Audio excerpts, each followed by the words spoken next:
તળાજા શહેરના રામટેકરી વિસ્તારમાં એક ચોંકાવનારી ઘટના સામે આવી છે, જેમાં વૃદ્ધ દંપતીની તેમના જ ઘરે સળગેલી હાલતમાં લાશ મળી આવતા સમગ્ર વિસ્તારમાં ચકચાર મચી જવા પામી છે। પ્રાથમિક માહિતી મુજબ મોડી રાત્રિના સમયે વૃદ્ધ દંપતી પોતાના ઘરમાં સૂતેલા હતા ત્યારે આ ઘટના બની હોવાનું જાણવા મળે છે। આશ્ચર્યજનક રીતે દંપતી જે ગાદલા પર સૂતા હતા તે સંપૂર્ણ રીતે સળગ્યું નથી, જ્યારે તેમના વસ્ત્રો અને શરીરના કેટલાક ભાગો સળગેલી હાલતમાં મળી આવ્યા છે, જેના કારણે આ ઘટના વધુ રહસ્યમય બની છે।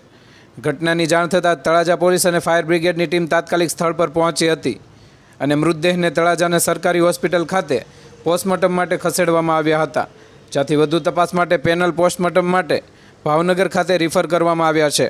આ ઘટનાને લઈને અનેક પ્રશ્નો ઊભા થયા છે અને પ્રાથમિક દ્રષ્ટિએ આ વૃદ્ધ દંપતીનું મોત શંકાસ્પદ હોવાનું લાગી રહ્યું છે। હાલ પોલીસ સમગ્ર મામલે વિવિધ દિશામાં તપાસ શરૂ કરી છે।